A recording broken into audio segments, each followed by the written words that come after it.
নির্বাচনের মাধ্যমে নতুন বাংলাদেশের যাত্রা শুরু হবে, সেনাকুঞ্জের সম্বর্ধনায় ডক্টর ইউনূস। সশস্ত্র বাহিনী দিবসে শিক্ষা ও নির্মাণে রাষ্ট্র ও সরকার প্রধানের শ্রদ্ধা। সেনাকুঞ্জে প্রধান উপদেষ্টার সাথে বেগম জিয়ার বৈঠক, রাজনীতিবিদ সহ অতিথিদের সাথে শুভেচ্ছা বিনিময়। চেয়ারপারসনকে বিদায় জানালেন তিন বাহিনীর প্রধান। ভয়াবহ ভূমিকম্পে কাঁপল দেশ, নরসিংদী, বংশাল ও নারায়ণগঞ্জে নিহত 10, হাসপাতালে স্বজনদের আহাজারি।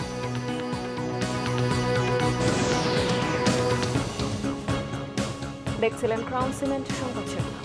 এবারে বিস্তারিত। নির্বাচনের মাধ্যমে নতুন বাংলাদেশের যাত্রা শুরু হবে বলে মনে করেন প্রধান উপদেষ্টা ডক্টর মোহাম্মদ ইউনূস। তিনি বলেন, জুলাই অভ্যুত্থান ও চলমান রাষ্ট্র সংস্কারে সেনাবাহিনী জনগণের পাশে দাঁড়িয়ে তাদের আস্থার প্রতি সম্মান জানিয়ে যাচ্ছে। শান্তিপূর্ণ ও উৎসবমুখর নির্বাচন আয়োজনে সেনাবাহিনী যথাযথ ভূমিকা পালন করবে বলেও জানান ডক্টর মোহাম্মদ ইউনূস। রিপোর্ট করছেন সিকান্দার রেমান। সশস্ত্র বাহিনী দিবস উপলক্ষে সেনাকুঞ্জের আয়োজন ছিল বরাবরের মতো মনোমুগ্ধকর। প্রধান অতিথি অন্তর্বর্তীকালীন সরকার প্রধান ডক্টর মোহাম্মদ ইউনূস বিকেল 4টার পর অনুষ্ঠান স্থলে পৌঁছালে শুরু হয় আনুষ্ঠানিকতা। আগে থেকেই সেনা, নৌ ও বিমান বাহিনীর কর্মকর্তা ও সশস্ত্র বাহিনীর সাবেক সদস্যরা সেনাকুঞ্জে এসে উপস্থিত হন। ভ্রাতৃত্বের মেলবন্ধন ছিল পারস্পরিক সৌহার্দ্যের প্রতীক। সশস্ত্র বাহিনীর সদস্যদের অভিনন্দন জানিয়ে মুক্তিযুদ্ধের বীর শহীদদের স্মৃতির প্রতি শ্রদ্ধা জানান প্রধান উপদেষ্টা ডক্টর মোহাম্মদ ইউনূস। তিনি বলেন, জুলাই অভ্যুত্থান ও চলমান রাষ্ট্র সংস্কারে সশস্ত্র বাহিনী জনগণের পাশে দাঁড়িয়ে তাদের আস্থার প্রতি সম্মান জানিয়ে যাচ্ছে। 2024-এর ছাত্র জনতার অভ্যুত্থান ও চলমান দেশ পুনর্গঠন ও সংস্কারের কাজেও সশস্ত্র বাহিনী বরাবরের মতোই মানুষের পাশে দাঁড়িয়ে অব্যাহতভাবে দেশের মানুষের আস্থার প্রতিদান দিয়ে যাচ্ছে। আমি বিশ্বাস করি, গণতান্ত্রিক ও নিয়মতান্ত্রিক নেতৃত্বের প্রতি অনুগত বাংলাদেশ সশস্ত্র বাহিনী তাদের পেশাগত দক্ষতা ও দেশপ্রেমের সমন্বয়ে দেশের জন্য ত্যাগ ও তৎপরতার এই ধারাবাহিকতা অক্ষুণ্ণ রাখবে। নির্বাচনের মাধ্যমে নতুন বাংলাদেশের যাত্রা শুরুর কথা জানান প্রধান উপদেষ্টা। নির্বাচন আনন্দ ও উৎসবমুখর করতে সম্মিলিত চেষ্টা অব্যাহত রাখার কথাও জানান ডক্টর মোহাম্মদ ইউনূস। এটি নির্বিঘ্ন ও উৎসবমুখর নির্বাচন হবে। এর আয়োজনে সশস্ত্র বাহিনীর সদস্যগণ দক্ষতা ও পেশাদারিত্বের সাথে এই মহান দায়িত্ব পালন করবে। একটি শান্তিপ্রিয় জাতি হিসেবে আমরা সকল বন্ধু রাষ্ট্রের সঙ্গে সম্মানজনক ও শান্তিপূর্ণ সহাবস্থানে বিশ্বাসী। তথাপি যে কোনো আগ্রাসী বহিঃশত্রুর আক্রমণ থেকে দেশের সার্বভৌমত্ব রক্ষার জন্য আমাদেরকে সদা প্রস্তুত ও সংকল্পবদ্ধভাবে থাকতে হবে। মুক্তিযুদ্ধ চলাকালে 1971 সালের 21 নভেম্বর সেনা, নৌ ও বিমান বাহিনী সম্মিলিতভাবে দখলদার পাকিস্তান বাহিনীর বিরুদ্ধে সমন্বিত আক্রমণের সূচনা করে। দিনটি সশস্ত্র বাহিনী দিবস হিসেবে পালন করা হয়। আনন্দের দিন। দেশের যে কোনো দুর্যোগ, যে কোনো সংকটে বাংলাদেশের সশস্ত্র বাহিনী যে ইতিবাচক গৌরবোজ্জ্বল ভূমিকা পালন করেছে সেটি স্মরণ করিয়ে দিয়ে প্রধান উপদেষ্টা ডক্টর মোহাম্মদ ইউনূস বারবার বললেন, আগামী দিনে যে জাতীয় সংসদ নির্বাচন রয়েছে সেই সংসদ নির্বাচন একটি শান্তিপূর্ণ এবং অবাধ গ্রহণযোগ্য করতে সেনাবাহিনী, নৌবাহিনী এবং বিমান বাহিনীর সদস্যরা ইতিবাচক ভূমিকা পালন করবে, যেমনটি তারা অতীতেও করেছিল। সিকান্দার রেমান, বাংলাভিশন, ঢাকা। প্রধান উপদেষ্টা অধ্যাপক ডক্টর মোহাম্মদ ইউনূসের সঙ্গে সৌজন্য সাক্ষাৎ করেছেন বিএনপি চেয়ারপারসন বেগম খালেদা জিয়া। এ সময় বেগম জিয়ার শারীরিক অবস্থার খোঁজ খবর নেন প্রধান উপদেষ্টা। শুক্রবার সশস্ত্র বাহিনী দিবসের অনুষ্ঠানে যোগ দিয়ে হাসি মাখা মুখে রাজনৈতিক ব্যক্তিত্বের সাথে কুশল বিনিময় করেন বিএনপি চেয়ারপারসন। সম্বর্ধনা অনুষ্ঠান শেষে বেগম খালেদা জিয়াকে বিদায় জানান তিন বাহিনীর প্রধান। বিস্তারিত মোবাশ্বের আহমেদের রিপোর্টে। সশস্ত্র বাহিনী দিবসের সংবর্ধনা অনুষ্ঠানে যোগ দিতে শুক্রবার বিকাল 4টার পরে গুলশানের নিজ বাসভবন ফিরোজা থেকে রওনা দেন বিএনপি চেয়ারপারসন ও সাবেক প্রধানমন্ত্রী বেগম খালেদা জিয়া। 4:30টায় সশস্ত্র বাহিনী দিবসের অনুষ্ঠানে উপস্থিত হন বেগম খালেদা জিয়া। শারীরিক নানা জটিলতা থাকার পরও মেডিকেল বোর্ডের পরামর্শ অনুযায়ী অনুষ্ঠানে যোগ দেন বিএনপি চেয়ারপারসন। সবকিছুকে ছাপিয়ে সশস্ত্র বাহিনী দিবসের সংবর্ধনায় কেন্দ্রবিন্দুতে পরিণত হন তিনি। রাজনৈতিক প্রতিহিংসা পরায়ণ হয়ে 2010 সালের 13ই নভেম্বর শহীদ প্রেসিডেন্ট জিয়াউর রহমানের স্মৃতিবিজড়িত মইনুল রোডের বাসা থেকে বেগম খালেদা জিয়াকে উচ্ছেদ করেছিল তৎকালীন শেখ হাসিনার সরকার। জুলাই আগস্টের অভ্যুত্থানে স্বৈরাচার শেখ হাসিনার ভারতে পালিয়ে যাওয়ার পর এটিই তার দ্বিতীয়বারের মতো সশস্ত্র বাহিনী দিবসে যুক্ত হওয়া। অনুষ্ঠানে হাসিমাখা মুখে রাজনৈতিক ব্যক্তিত্ব ও 3 বাহিনীর সদস্যদের সাথে কুশল বিনিময় করেন সাবেক এই প্রধানমন্ত্রী। কুশল বিনিময় করেন জামায়াতে ইসলামের আমির ডাক্তার শফিকুর রহমান ও এনসিপি নেতারা। কুশল বিনিময় শেষে প্রধান উপদেষ্টা ও বিএনপি চেয়ারপারসন বেগম খালেদা জিয়ার মধ্যে বৈঠক অনুষ্ঠিত হয়। বৈঠকের বিষয়বস্তু জানা না গেলেও চলমান রাজনীতি ও জাতীয় নিরাপত্তা সংক্রান্ত গুরুত্বপূর্ণ প্রেক্ষাপটে দেশের শীর্ষ এই 2 ব্যক্তিত্বের সাক্ষাৎ বিশেষ তাৎপর্য বহন করে। সংবর্ধনা অনুষ্ঠান শেষে 3 বাহিনীর প্রধানগণ বিদায় জানান বিএনপি চেয়ারপারসন বেগম খালেদা জিয়াকে। মোবাশ্বের আহমেদ, বাংলা ভিশন, ঢাকা।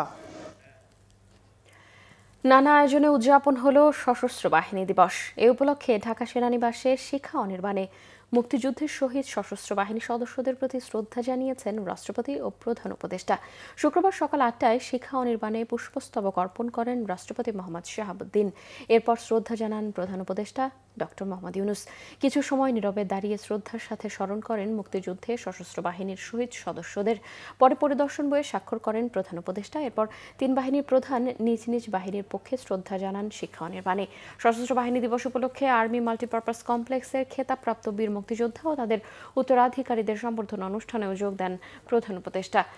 জুলাই অভ্যুত্থানে প্রাণ দিয়ে ছাত্র জনতা যে সুযোগ দিয়েছে তা কাজে লাগাতে তরুণদের প্রতি আহ্বান জানান প্রধান উপদেষ্টা ডক্টর মোহাম্মদ ইউনূস। শক্তিশালী ভূমিকম্পে কেঁপে উঠল দেশ। রিক্টার স্কেলে 5.7 মাত্রার এই ভূমিকম্পে আতঙ্কিত হয়ে পড়ে রাজধানীবাসী। রাস্তায় বের হয়ে আসে মানুষ। ভূমিকম্পের ফলে বেশ কিছু ভবন হেলে পড়ার পাশাপাশি ফাটলও দেখা দিয়েছে। পুরান ঢাকার বংশাল এলাকায় একটি 7তলা ভবনের রেলিং ধসে 3 জনের মৃত্যু হয়েছে। 3 জনই পথচারী। ভূমিকম্পে হতাহতের ঘটনায় শোক জানিয়েছেন প্রধান উপদেষ্টা ও বিএনপি মহাসচিব। বিস্তারিত ফজলে রাব্বির প্রতিবেদনে।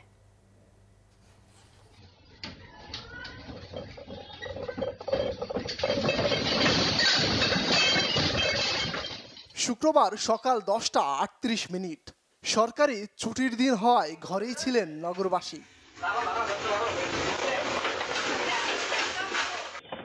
শক্তিশালী ভূমিকম্পে হঠাৎ কেঁপে ওঠে রাজধানী ঢাকা সহ দেশের বিভিন্ন এলাকা। মুহূর্তের মধ্যেই ভবন দুলতে শুরু করলে বাড়িঘর ছেড়ে রাস্তায় নেমে আসে মানুষ। রিক্টার স্কেলে 5.7 মাত্রার 26 সেকেন্ড স্থায়ী এই ভূমিকম্প আতঙ্ক সৃষ্টি করে জনমনে। ভবন থেকে লাফিয়ে বের হতে গিয়ে আহত হয় বেশ কয়েকজন। আমি 6 তলার উপরে ছিলাম আমার বাসায়, তো প্রচণ্ড একটা ঝাঁকি দিয়েছে। আমি এরকম ঝাঁকি এর আগে অনুভব করি নাই কোনো সময়। তো আমার বাসার শোকেসে কাপ পিসগুলো পড়ে গেছে, চেয়ার পড়ে গেছে। তখন আমি যত দ্রুত পারছি বাসা থেকে নিচে চলে আসার চেষ্টা করছি। প্রচণ্ড ভূমিকম্প, বিল্ডিংগুলো কামড়েছে, বিল্ডিংয়ের বাইরে মানুষগুলো সব বাইরে চলে আসছে। মানে এই ব্যাংকে পড়ে গেছে আর কি, হঠাৎ করে মানে ঘুরে পড়ে গেছে আর কি। ভূমিকম্পের সময় 7তলা ভবনের রেলিং ভেঙে ঢাকার বংশালের কসাইটুলিতে নিহত হয়েছেন 3 জন। আহতদের নেওয়া হয়েছে হাসপাতালে। আজকে আমার লোকজন বা আমি বাঁচছি ভাই আজকে তেল পাওয়ার জন্য। ভাই তেল পা ছিল, বাস ছিল 50টা বাসে একটা বাস আলাম ছিল, সব বাস ভেঙে পড়ে গেছে। একটা প্যান্ডেল ছিল, প্যান্ডেলের উপরে পড়াতে মানুষ বেঁচে গেছে না, আরো অনেক হতাহত হতে পারতো। 4-5 জনের উপরে পড়েছে, আহতরা খুব গুরুতর অবস্থায়। 95% না বেঁচে থাকার চান্স আছে। ভবন মালিক তারা 3 ভাই, তারা এখন তাদের কোনো খোঁজ পাওয়া যায়নি এবং 3 জন মারা গেছে। ফায়ার সার্ভিস জানিয়েছে এই রকম ঝুঁকিতে পুরান ঢাকার বহু ভবন। এখনই ঝুঁকিপূর্ণ ভবনগুলো চিহ্নিত করতে না পারলে বড় ধরনের ঝুঁকিতে থাকবে নগরবাসী। পিছনে যে ভবনটা 8তলা ভবন, ওখানে ছাদের যে রেলিং আছে এই রেলিংটা খসে পড়ে ভূমিকম্পের কারণে। আপনার পিছনে একটা ভবন দেখেন, ওই রাস্তার অংশে রেলিং দেওয়া আছে, এগুলোতে কিন্তু আসলে কোনো পিলার নাই। যে কোনো সময় ভূমিকম্পে এই রেলিংগুলো আনস্টেবল আছে, এগুলো গায়ে আবার পড়ার সম্ভাবনা আছে। মাঝারি মাত্রার এই ভূমিকম্পে রাজধানীর বিভিন্ন বাসাবাড়িতে ফাটল দেখা দিয়েছে। ঝুঁকিপূর্ণ ভবনের বিষয়ে কঠোর সিদ্ধান্ত নেয়ার পাশাপাশি সড়ক প্রশস্ত করা সহ ভূমিকম্প সচেতনতা বাড়ানোর তাগিদ সবার। ফজলে রাব্বি, বাংলা ভিশন, ঢাকা। রাজধানীর মিটফোর্ড হাসপাতালে নিহত স্বজনদের আহাজারিতে ভারী হয়ে ওঠে চারপাশ। ভূমিকম্পে আহতদের দেশের সব সরকারি হাসপাতালে চিকিৎসা দেওয়ার নির্দেশনা দেওয়ার কথা জানিয়েছে স্বাস্থ্য উপদেষ্টা নুরজাহান বেগম। হাজী আব্দুর রহিম লক্ষ্মীপুরের বাড়ি হলেও পরিবার নিয়ে থাকতেন রাজধানীর পুরান ঢাকার কসাইটুলি এলাকায়। ছেলে রিমনকে নিয়ে সকালে বের হন বাজার করার জন্য। হঠাৎই ভূমিকম্পে পাশের 7তলা ভবনের রেলিং ভেঙে রাস্তায় এসে তাদের ওপর পড়লে নিহত হয় 14 বছরের রিমন। একই এলাকায় আহত হন সলিমুল্লাহ মেডিকেল কলেজের 52 ব্যাচের শিক্ষার্থী রাফিউল ও তার মা। মেডিকেলে নেয়ার পর রাফিউল মারা যান। আশঙ্কাজনক অবস্থায় চিকিৎসাধীন রয়েছেন তার মা। এদিকে ভূমিকম্পে আহতদের দেখতে শুক্রবার দুপুরে ঢাকা মেডিকেলে যান স্বাস্থ্য উপদেষ্টা নুরজাহান বেগম। এ সময় দেশের সকল সরকারি হাসপাতালে আহতদের চিকিৎসা দেওয়ার নির্দেশনা দেওয়ার কথা জানান তিনি। এদিকে ভয়াবহ ভূমিকম্পে ক্ষতিগ্রস্ত রাজধানীর বংশালের কসাইটুলি এলাকা পরিদর্শন করেছেন ঢাকা 6 আসনের বিএনপির মনোনীত প্রার্থী ইশরাক হোসেন। শুক্রবার বাদ জুমা ঘটনাস্থল পরিদর্শন করেন তিনি। এ সময় তিনি নিহতদের আত্মার মাগফিরাত কামনা করেন। বলেন, মানুষের জীবনের থেকে সহায় সম্পত্তি বা অন্য কোনো কিছুই মূল্যবান হতে পারে না। ঢাকা শহরকে নিরাপদ শহর হিসেবে গড়ে তুলতে সবাই মিলে হাতে হাত রেখে একসাথে কাজ করে যাওয়ার অঙ্গীকার ব্যক্ত করেন তিনি। দীর্ঘদিন যাবৎ এই ঝুঁকিপূর্ণ অবস্থার কথা বলা হচ্ছে। এর আগেও এখানে অগ্নিকাণ্ডের সময় জনগণ বিশাল পরিমাণ ক্ষয়ক্ষতির সম্মুখীন হয়েছে বলেও স্মরণ করিয়ে দেন ইশরাক। পুরান ঢাকাকে নতুনভাবে গড়ে তোলার জন্য সরকারকে উদ্যোগ নেওয়ারও আহ্বান জানান বিএনপি চেয়ারপারসনের পররাষ্ট্র বিষয়ক উপদেষ্টা কমিটির বিশেষ সহকারী ইশরাক হোসেন। আমাদের এই পুরানো ঢাকার যে ভবনগুলো রয়েছে এই বিষয়ে কিন্তু দীর্ঘদিন যাবৎ এই এলাকার যারা জনপ্রতিনিধিরা রয়েছেন বা আমরা যারা বসবাস করি, আমরা দীর্ঘদিন যাবৎ বলে আসছি যে এখানে অত্যন্ত ঝুঁকিপূর্ণ অবস্থায় কিন্তু আমরা বসবাস করছি। এবং ইতিপূর্বে আপনি দেখেছেন যে এখানে অগ্নিকাণ্ড সময়ও কী ধরনের ব্যাপক ক্ষয়ক্ষতির সম্মুখীন জনগণ হয়েছে এবং এটা তো একটা প্রাকৃতিক দুর্যোগ।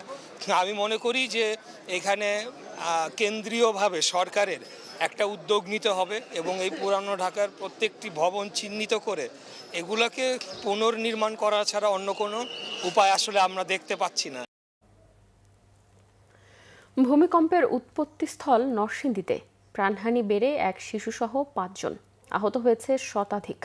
বহু ভবনে দেখা দিয়েছে ফাটল, ক্ষতিগ্রস্ত হয়েছে বাড়িঘরের আসবাবপত্র। ভূমিকম্পের ক্ষয়ক্ষতি নিরূপণে জেলার সবকটি উপজেলাকে নির্দেশনা দিয়েছে জেলা প্রশাসন। নরসিংদী প্রতিনিধি লক্ষণ বর্মনের তথ্য ও ছবি নিয়ে দেখুন একটি ডেস্ক রিপোর্ট। ভূমিকম্প মানেই ভয় আর আতঙ্ক। তাহলে এর কেন্দ্রস্থলের আশপাশে ভূমিকম্পের প্রভাব আর আতঙ্ক কেমন হতে পারে? বাংলাদেশে এ পর্যন্ত যত ভূমিকম্প অনুভূত হয়েছে তার বেশিরভাগের কেন্দ্রস্থল ভারত অথবা মিয়ানমারের কোনো এলাকা। শুক্রবার সারা দেশে 5.7 মাত্রার ভূমিকম্প অনুভূত হয়েছে, যার উৎপত্তিস্থল প্রথমে নরসিংদীর ঘোড়াশাল বলা হলেও পরে আবহাওয়া অধিদপ্তর থেকে জানানো হয় ঘোড়াশাল নয়, উৎপত্তিস্থল নরসিংদীর মাধবদী এলাকায়। ভূমিকম্পে সকাল 10টা 38 কেঁপে উঠে গোটা জেলা সহ আশপাশের জেলা। মুহূর্তেই আতঙ্কিত মানুষ বাড়ি ঘর ও দোকানপাট থেকে সড়কে বেরিয়ে আসে। জেলায় বড় কোনো ভবন ধসের ঘটনা না ঘটলেও ছোট ছোট বহু ভবনে ফাটল দেখা দিয়েছে। বহু ভবন ও বাড়ি ঘরের আসবাবপত্র সহ ক্ষতিগ্রস্ত হয়েছে বহু স্থাপনা। ভূমিকম্পের ঘটনায় অনেকেই আতঙ্কিত হয়েছেন।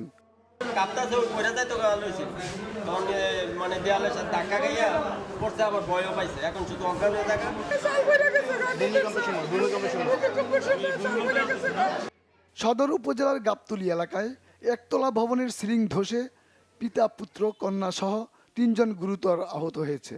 এর মধ্যে পিতা পুত্রকে ঢাকা মেডিকেল কলেজ হাসপাতালে প্রেরণ করা হলে সেখানে মোহাম্মদ ওমর নামে শিশু মারা যায়। এছাড়া পলাশ উপজেলার মালিতা গ্রামে মাটির ঘরের দেয়াল ধসে কাজম আলী নামে এক ব্যক্তির মৃত্যু হয়।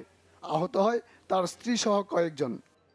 ভূমিকম্পের খবর আসার সাথে সাথে আমরা নরসিংদী জেলা পুলিশের পক্ষ থেকে প্রত্যেকটি ইউনিটে আমরা সংবাদ দিয়েছি এবং আমরা খবর নিয়েছি যে কোথাও কোনো হতাহতের ঘটনা আছে কিনা। আমরা ইতিমধ্যে হাসপাতাল সূত্রে এবং আমাদের যে সূত্র আছে সেই সূত্রে আমরা জেনেছি এই হাসপাতালে 57 জন ভর্তি হয়েছে।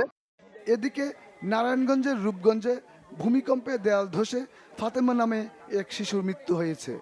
আহত হয়েছে শিশুটির মা ও এক প্রতিবেশী। ভূমিকম্পের কেন্দ্রস্থল হওয়ার বিষয়টি পরিণত হয় পুরো নরসিংদীর মানুষের আলোচনার প্রধান বিষয়ে। গেলমান শফি, বাংলা ভিশন, ঢাকা। গত 5 বছরে এত জোরে ভূকম্পন অনুভব করেননি বলে জানিয়েছেন পরিবেশ, বন ও জলবায়ু পরিবর্তন এবং পানি সম্পদ উপদেষ্টা সৈয়দ রিজওয়ানা হাসান। তার মতে এটি সবার জন্যই সতর্কবার্তা। আগুন ও ভূমিকম্প ঝুঁকি মোকাবেলায় সরকারকে 3 বছরের পরিকল্পনা নিয়ে আগানো উচিত বলেও মনে করেন তিনি। শুক্রবার রাজধানীর মিরপুরে এক অনুষ্ঠানে এসব কথা বলেন রিজওয়ানা হাসান। দেশের একটি গোষ্ঠী কখনোই আইন মানতে চায় না মন্তব্য করে তিনি বলেন, পাহাড় কেটে ইটভাটা করা হচ্ছে, ঝুঁকি কমাতে পরিবেশ বাঁচানোর আহ্বান জানান তিনি। জানান, পাহাড়ে ইটভাটা বন্ধে সরকার কাজ শুরু করেছে। নতুন করে কোনো জলাশয় কিংবা পাহাড়ে হাত না দিতে সতর্ক করে দেন রিজওয়ানা হাসান। সংবাদ শেষ করব ক্রাউন সিমেন্ট শিরোনামগুলো আরও একবার জানি।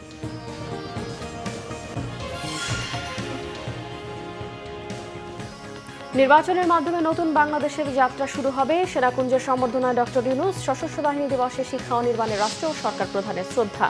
সেনাকুঞ্জে প্রধান উপদেষ্টার সাথে বেগম খালেদা জিয়ার বৈঠক। রাজনীতিবিদ সহ অতিথিদের সাথে শুভেচ্ছা বিনিময়।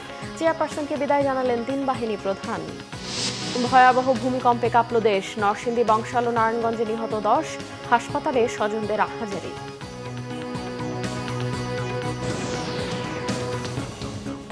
এই ছিল এখনকার মতো। পরের সংবাদ সকাল 7:30টায় দেখার আমন্ত্রণ রইল। এছাড়াও বাংলা ভিশন সংবাদ ও সংবাদ সংশ্লিষ্ট অনুষ্ঠান দেখতে ভিজিট করুন www.pvnews24.com ও facebook.com/banglavishnnews এবং সাবস্ক্রাইব করুন youtube.com/banglavishnnews। এখন সঙ্গে থাকায় ধন্যবাদ সবাইকে।